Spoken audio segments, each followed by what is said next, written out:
Sherlock Holmes and the Case of Baker Street Nursemaid.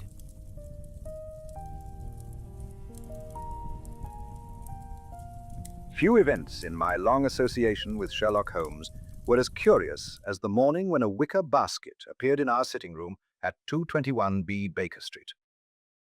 It was a grey London morning. Fog pressed softly against the windows. The street outside was quiet and distant. Holmes sat near the window, surrounded by glass tubes and chemical bottles. He was absorbed in one of his many experiments. From time to time, he leaned forward to observe a reaction forming inside a narrow flask. The odor drifting through the room was unpleasant enough that I had opened the window despite the cold.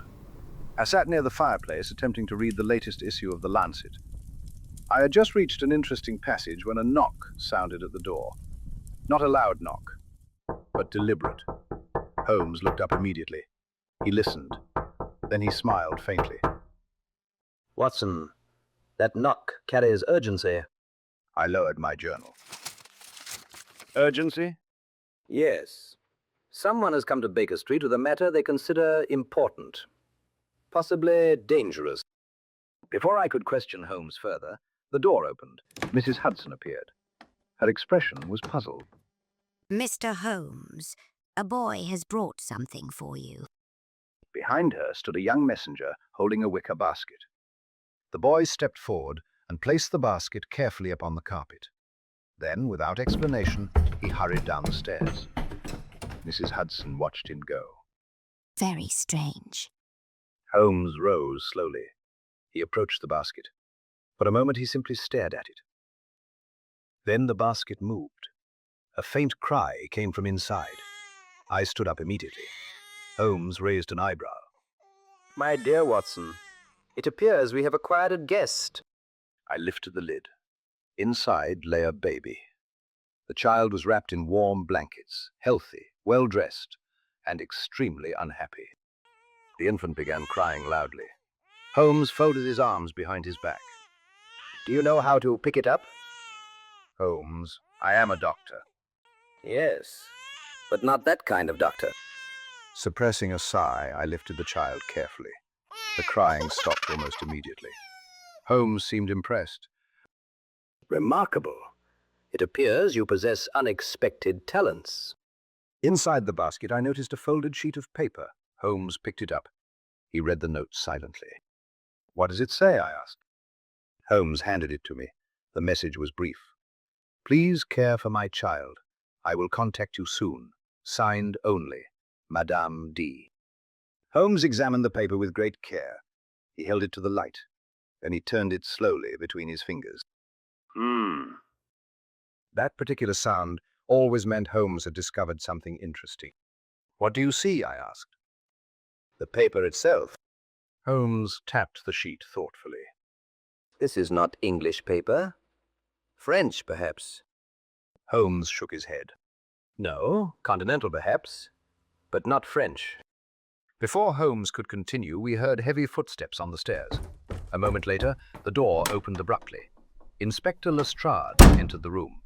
His expression was unusually serious. Holmes, there has been a kidnapping.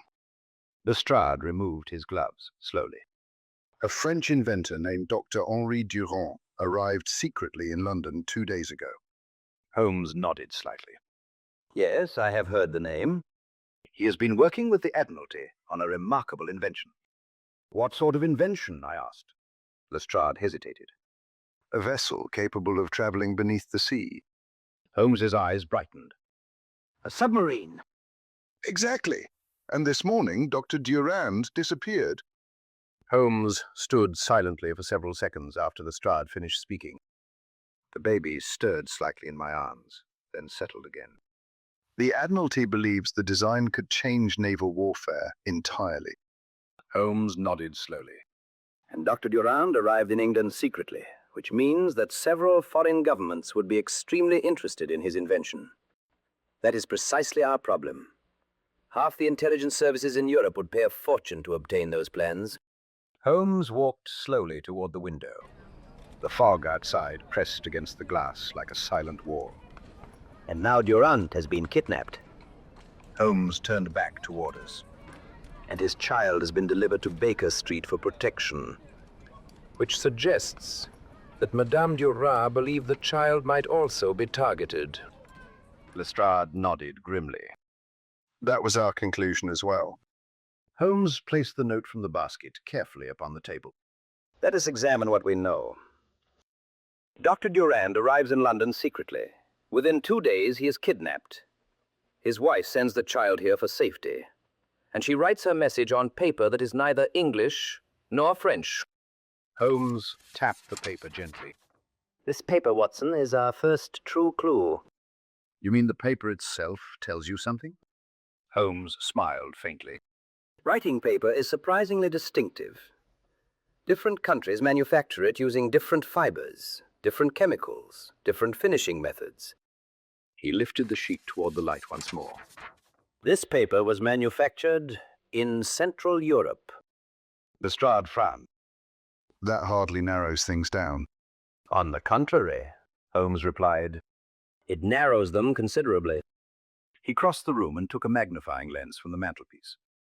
Observe the texture, the fibers, and this faint watermark. Lestrade leaned closer. I cannot see anything. Holmes adjusted the angle of the paper. Now, Inspector. Yes, now I see something indeed. Holmes smiled. Precisely. That watermark identifies the manufacturer, a small factory in Vienna. This particular paper is exported in limited quantities, and one of its primary customers happens to be diplomatic residences, embassies. Holmes placed the paper carefully on the table. 3 embassies in London are known to use this stationery. Lestrade straightened immediately. Then we should search them. Holmes shook his head. Impossible. Diplomatic immunity would prevent such a search. Besides, Holmes added calmly, I doubt the kidnappers are foolish enough to operate from within an embassy itself.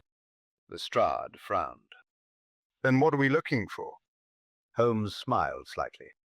Someone who has access to diplomatic circles. Someone wealthy. Someone accustomed to operating in secrecy. Someone who deals in international secrets. Holmes paused. Someone like Count Contenno.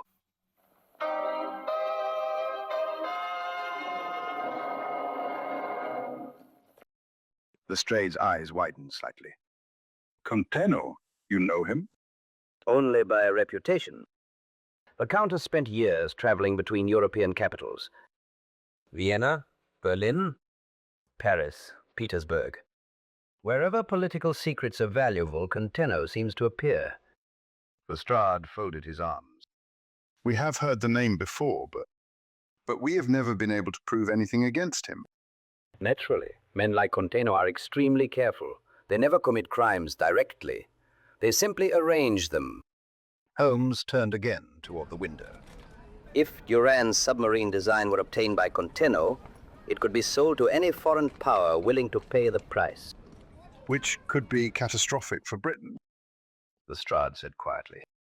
Holmes picked up his coat. Come, Watson. Where are we going, I asked. To learn whether Count Contenno has recently purchased large quantities of Viennese writing paper. Holmes moved quickly through the fog-filled streets of London. I followed close behind. Our destination proved to be a discreet shop specializing in imported stationery. The proprietor, a nervous man with silver spectacles, recognized Holmes immediately. "Mr. Holmes," he said, "how may I assist you?" Holmes placed the note upon the counter. This paper, have you sold any recently? The shopkeeper examined it. "Yes, sir, only yesterday." To whom? The man hesitated. Holmes leaned forward slightly. The matter concerns national security. The shopkeeper swallowed nervously. It was purchased by a servant from a large house in Belgrave Square. Do you recall the address? Yes, number 47. As we stepped back into the fog, Holmes spoke quietly. Number 47, Belgrave Square, belongs to Count Contenno.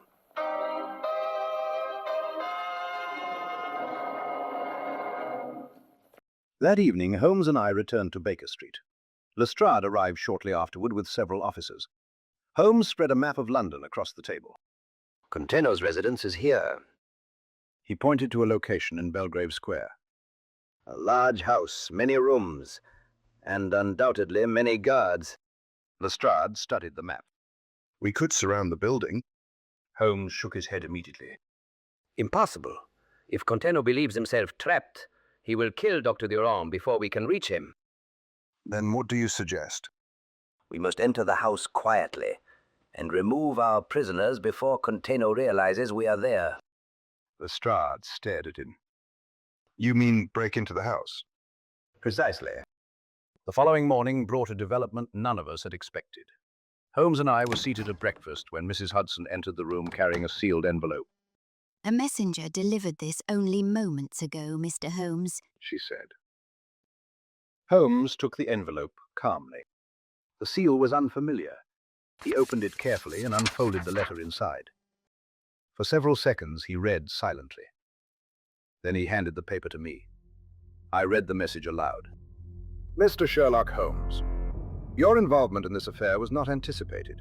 However, your reputation suggests that you will soon discover where my guests are located. Therefore, I must warn you. Any attempt to interfere will result in the immediate death of Dr. Durand and his wife. If, however, the doctor cooperates, he and his family will be released unharmed. Their fate now rests entirely in your hands. Conteno. I lowered the letter slowly. Holmes remained perfectly calm. Lestrade, who had just arrived, looked furious. This man is threatening murder. Which means he is exactly the man we expected him to be. Holmes placed the letter beside the note from the basket. 2 pieces of paper, 2 messages, but they told very different stories. This letter confirms something important. What is that? I asked. Conteno now knows that we are involved. Lestrade frowned. That cannot be good. On the contrary, it means he fears us. Holmes studied the letter again. Notice the tone. He wishes to delay us. Why? I asked. Because he still needs something. Durand's secret. Precisely. Holmes leaned back in his chair. Which means Durand has not yet revealed the submarine design. So we still have time. A little, but not much.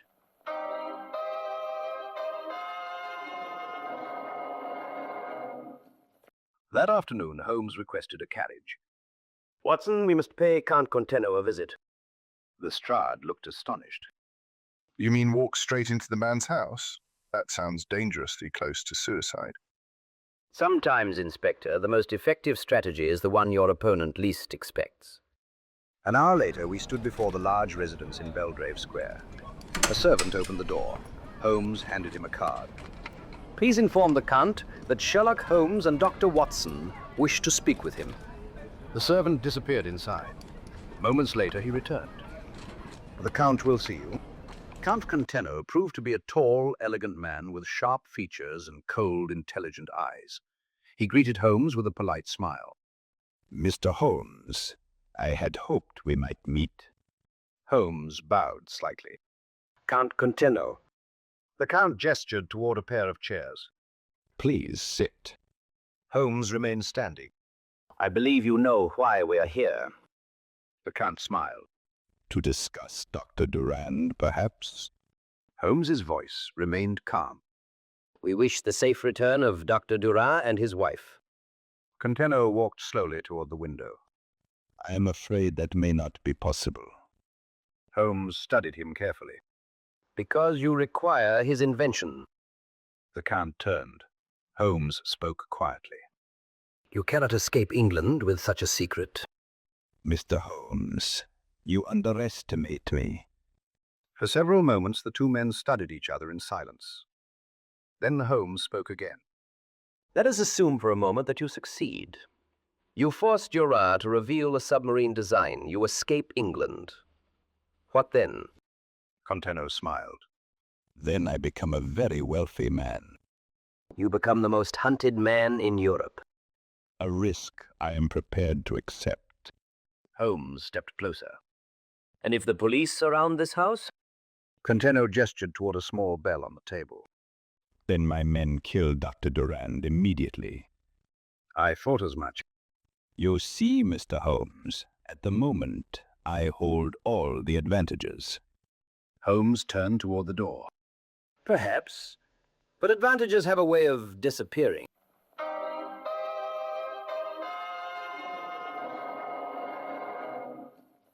Holmes and I left the house in silence. The fog had thickened again across London. Lestrade was waiting outside. Well? Holmes stepped into the carriage.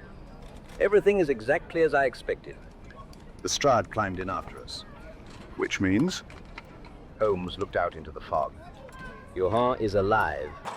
For now. And Conteno? Conteno believes himself completely safe. And that is when men make mistakes. Holmes leaned forward. Tonight, we go back. Lestrade blinked. Back. Holmes's eyes gleamed. Yes, but this time we do not knock. We returned to Baker Street only long enough to prepare. Holmes changed into dark clothes and selected with great care several items from the drawer in which he kept those instruments not intended for ordinary domestic use. A narrow lantern, a length of wire, a small pair of cutting pliers, and, to my growing concern, a compact revolver, which he slipped into his coat without comment.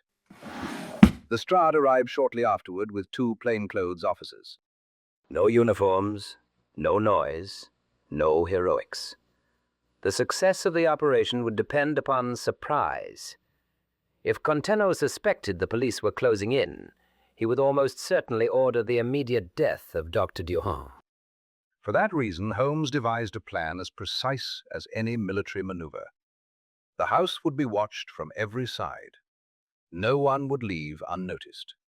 But no officer was to enter until Holmes gave the signal. "And what signal will that be?" I asked. Holmes adjusted the cuff of his dark coat. You will know it when you hear it, Watson. That answer was less reassuring than he perhaps intended. Within half an hour, we were once again in Belgrave Square. The fog had not lifted. It drifted in pale bands across the street lamps and softened the outlines of the large houses into ghostly shapes. Conteno's residence stood silent and dignified, giving no outward sign of the violence and desperation concealed within. Holmes studied it for several moments. Then he nodded. "To the rear," he whispered. The alley beside the house was narrow and damp. A low wall separated the property from a neighboring garden. Holmes crossed it lightly. I followed with somewhat less elegance. Lestrade and the two officers remained in the shadows nearby, waiting.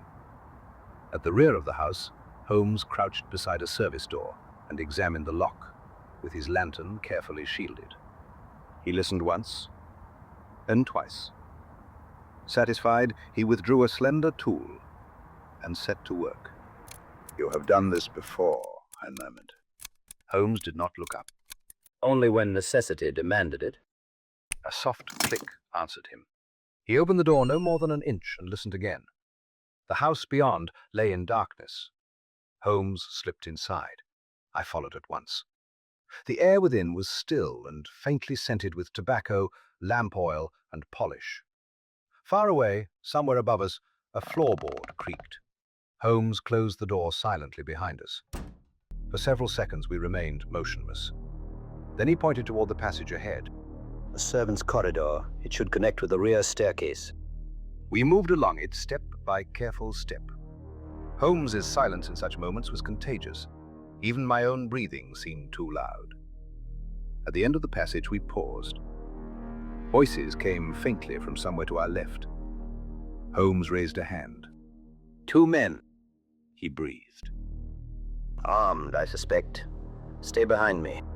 The guards appeared around the corner with all the confidence of men who believed themselves secure. They never saw Holmes clearly. He moved with astonishing speed. One man had only enough time to widen his eyes before Holmes struck him sharply at the throat. The second reached for a pistol. I caught his arm and drove him against the wall with more force than elegance. The weapon clattered to the floor. Holmes seized it at once. The fellows struggled violently for a moment. Then Holmes brought the butt of the pistol down against the man's wrist. He cried out, and I pinned him long enough for Holmes to bind both men with the cord he had brought for that purpose. A less graceful contest than I would have wished, I said. But an effective one, Holmes replied. He bent over the first guard and searched his pockets. a ring of keys, useful. He then examined the wall beside the staircase. There. My dear Watson, I peered closer and saw what he had noticed. Telephone wires, neatly fastened along the molding. Holmes produced the small cutting pliers. if Conteno attempts to summon help beyond the house, he will be disappointed. With 3 quick movements, he severed the wires. The silence that followed seemed deeper than before. Holmes slipped the pliers away. Now we proceed upward, and quickly.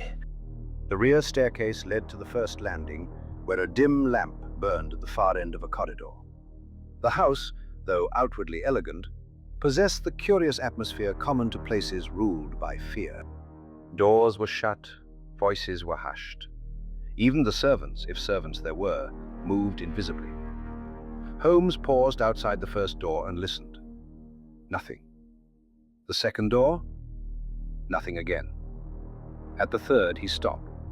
From inside came the murmur of 2 voices. One was male, tense, fatigued, French. The other was a woman's, much lower. A response. Then silence. Durand and his wife, I whispered. Almost certainly. He selected a key from the ring and tried it. No result. The second. No result. The third turned halfway, then stuck. Holmes withdrew it slowly. Locked from within as well, He murmured. He bent, examined the keyhole, then reached into his pocket for a strip of wire. Can you open it? In a moment. The wire disappeared into the lock. Holmes's fingers moved delicately. Seconds passed. Then the mechanism shifted. Holmes opened the door a fraction and looked inside. He turned back to me. It is they. He pushed the door wider. Within sat Dr. Durand and a pale, dark-haired woman whom I took at once to be his wife. Both rose in alarm. Holmes stepped forward, quietly. We are here to help you. Madame Durand clasped her hands to her mouth. Dr. Durand stared at Holmes in disbelief. Sherlock Holmes? At your service. And Dr. Watson, you must come with us immediately. You do not understand. There are guards everywhere, and Conteno Will be occupied sooner than he expects. Can you walk? Yes. Good. Then stay close to us, and make no sound. We had reached the corridor again, and moved scarcely 10 yards when footsteps sounded from below. Holmes reacted instantly. Into that room. He whispered, indicating a small dressing chamber opposite. We crowded inside. The door remained slightly ajar. Through the narrow opening, I saw 2 men pass along the corridor carrying a tray and a lamp. Servants, perhaps, or watchers disguised as servants. Either way, they did not pause. When their footsteps faded, Holmes opened the door again. Go forward. Madame Durand moved bravely, though her hands trembled. Dr. Durand, for his part, tried to appear composed, but the strain of captivity had plainly worn him down. At the head of the staircase, Holmes stopped once more. Something is wrong. What is it? Too quiet. Almost at once, the answer came. A bell rang sharply from somewhere deeper in the house. Once, twice, then continuously. Conteno, I said. He knows. Holmes's expression hardened. So much for quiet departure. He turned to Durand. Take your wife downstairs by the rear passage. Watson will go with you. And you? I shall attend to our host. Go, Watson. I knew from his tone that argument would only waste time. I took Madame Durand's arm and motioned for Durand to follow. Below us, voices were rising. Doors opened. Men shouted. The house had woken like an angry hive. The descent was hurried and disorderly.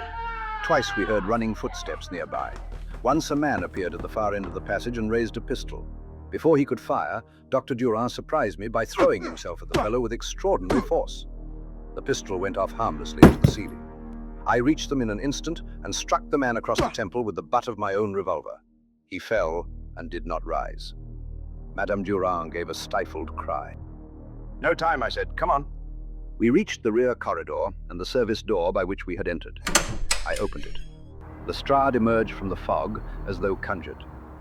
Watson, you have them? Yes, Durand, his wife. Take them at once. Lestrade signaled to one of his men, who hurried the couple toward the waiting carriage at the corner. Where is Holmes?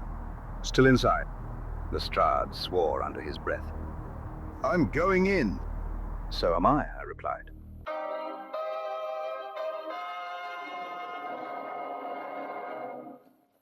Together we re-entered the house. The clamor within had increased.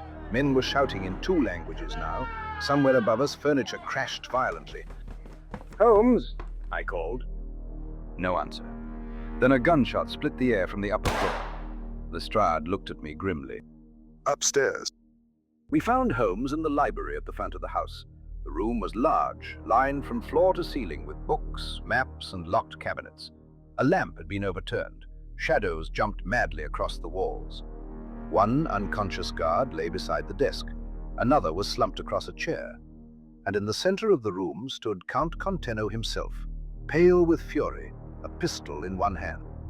Holmes faced him from across the room. The 2 men looked less like detective and criminal than opposing generals at the final stage of a campaign. You are too late, Mr. Holmes. Holmes's voice remained calm. On the contrary, you have already lost. Durand will never reach the police. He already has, said Lestrade, stepping into the doorway. For the first time, Conteno's composure faltered. His eyes flickered toward us. Then, with astonishing swiftness, he crossed to the bell pull beside the mantel and seized it. Holmes moved at once. He caught the Count's wrist before the cord could be pulled fully. The pistol fired. The shot shattered a mirror behind them.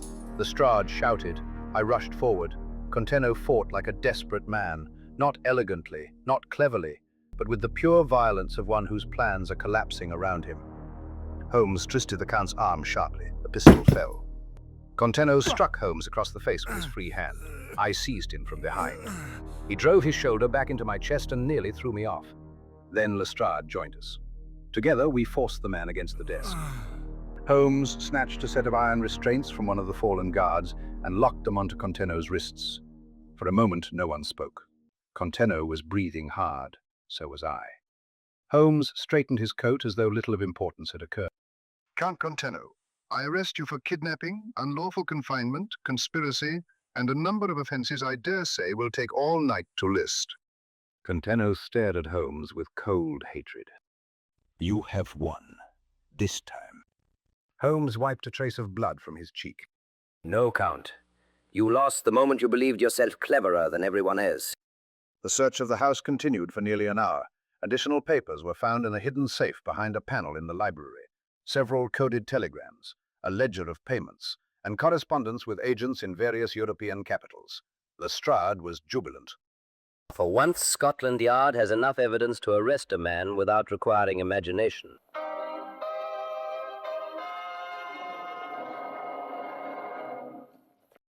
By the time we returned to Baker Street, the night was far advanced. Mrs. Hudson met us at the door in great excitement. The poor lady has scarcely stopped crying. In our sitting room, Madame Durand sat near the fire with the child in her arms. Dr. Durand stood beside her.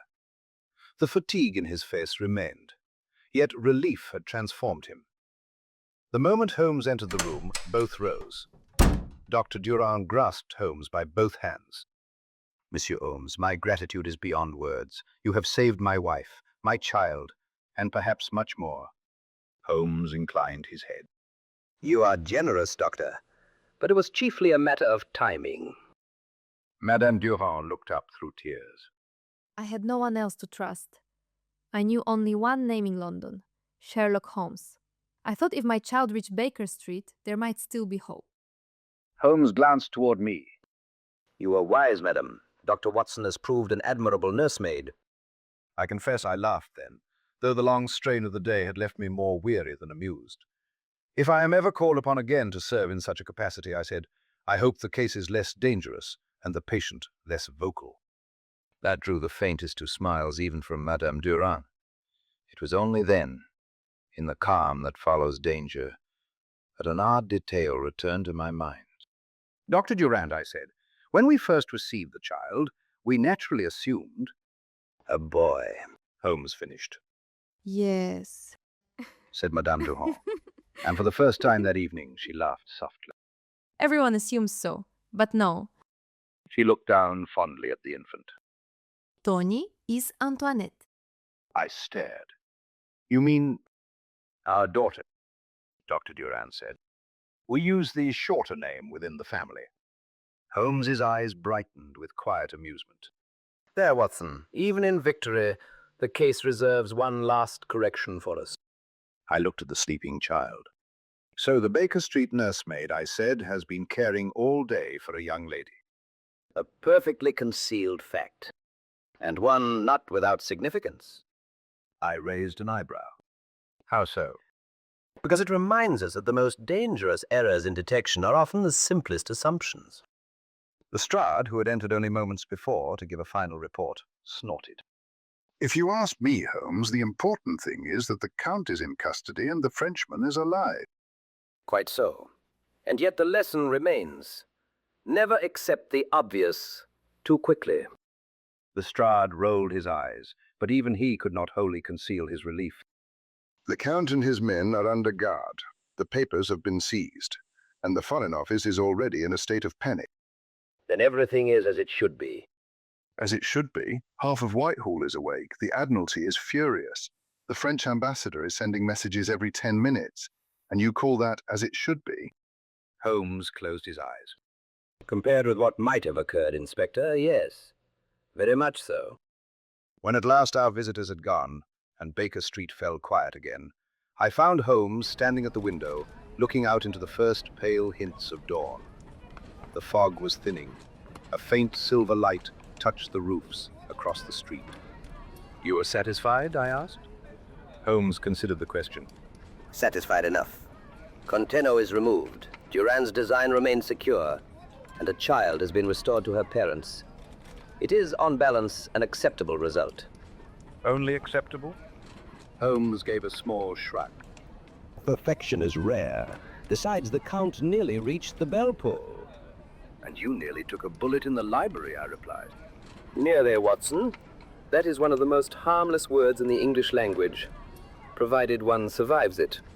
I sat down heavily in my chair.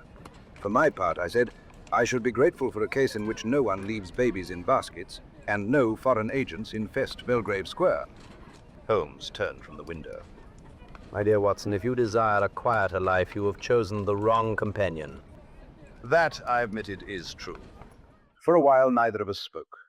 The fire had burned low. The room still carried traces of chemical smoke, lamp oil, damp fog, and the faint, powdery scent left by the child's blankets.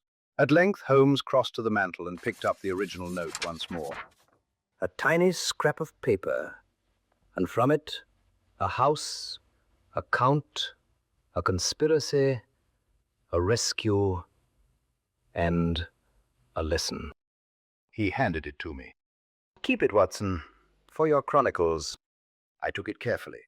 You think the story worth recording? A child hidden in plain sight. A mother forced into desperate trust. A thief of nations undone by paper and pride. Yes, I think it may do. Then I shall write it, I said.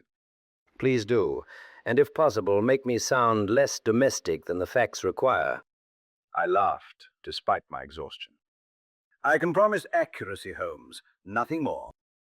That has always been both your greatest strength and your gravest threat. With that, he closed his eyes. Within minutes, he was asleep.